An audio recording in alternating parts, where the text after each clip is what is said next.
Good morning बच्चों। Sample paper 1 का question number 28 देखते हैं। कह रहा है in the given figure angle A C B equal to angle C D A और ए सी की वैल्यू 6 सेंटीमीटर दी हुई है, ए डी की वैल्यू 3 सेंटीमीटर दी हुई है। हमको ए बी की लेंथ निकालनी है। ध्यान से देखना बच्चों। सबसे पहले क्या करेंगे, हम एक डायग्राम बनाएंगे जैसा क्वेश्चन में दिया हुआ है। ये डायग्राम हमारा ये दिया है ना, इसको बनाएंगे।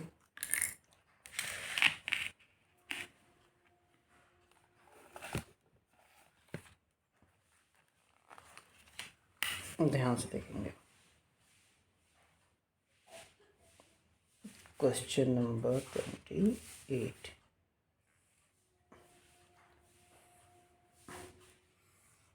या मैं आप स्केल का यूज करेंगे बनाने के लिए फटाफट।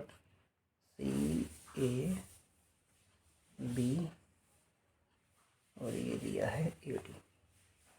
ठीक है, तो पहले सबसे पहले गिवन लिख दीजिए। गिवन में क्या है, angle A C B equal to angle C D A. Angle A C B equal to angle C D A mark करते चलिए। ए सी बी यानी ये पूरा एंगल, सी डी ए यानी ये एंगल। ठीक, ये दोनों एंगल इक्वल दिया है।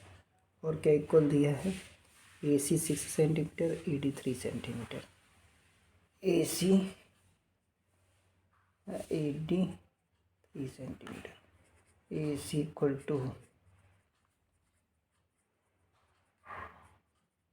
हमको ए बी की लेंथ पता करनी। अब ध्यान से देखिएगा बच्चों, जब इस तरह से क्वेश्चन आए तो पहले तो हम लोग को वो ट्रायंगल खोजना चाहिए जो दो ट्रायंगल सिमिलर हो सकते हैं। देखिए पकड़िएगा, ए सी बी का एंगल सी यानी क्लियरली दिख रहा है कि बड़ा ट्रायंगल तो लेना ही है, और सी डी ए का एंगल डी यानी ये ट्रायंगल लेना है। अब इसको कंफर्म करने के लिए जो दिया, और देखिए A C it can come in the bigger triangle as well in the smaller triangle. AD can come in the small triangle. तो पहले क्या करेंगे, हम इन दोनों ट्रायंगल को सिमिलर प्रूव करने की कोशिश करेंगे।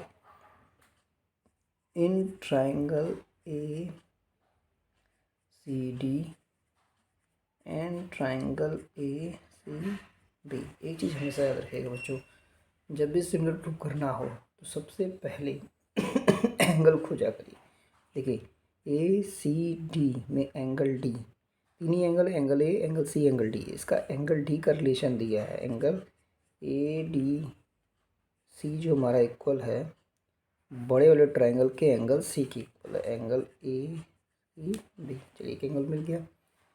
अब देखिए ए सी डी का एंगल है और ए सी बी का एंगल है, दोनों में कॉमन है, यानी angle C A D equal to angle C A B, ये भी दिया इक्वल। अब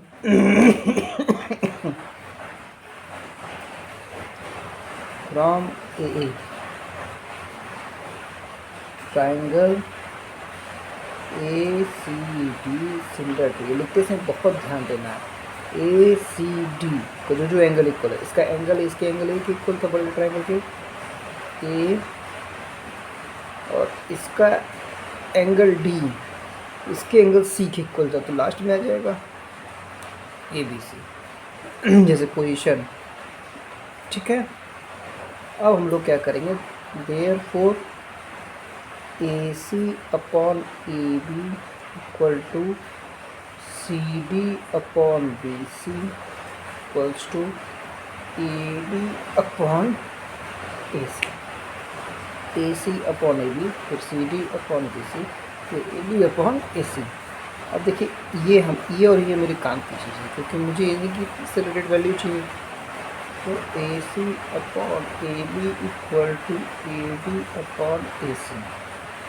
ठीक है, अब वैल्यू दे दिया जाए। ए सी हमारा है 6 सेंटीमीटर, ए बी हमको निकालना है, ए डी हमारा दिया है 3 सेंटीमीटर और ए सी भी 6 सेंटीमीटर दिया है। तो अब यहाँ से आप चाहें तो 3 1 जा 3, 3 2 जा 6 निकाल सकते हैं। यहाँ से आपका ए बी जो आ जाएगा 6 इंटू 2 यानी 12 सेंटीमीटर। ये आपका आंसर आ जाएगा। ठीक है, चलिए, थैंक यू।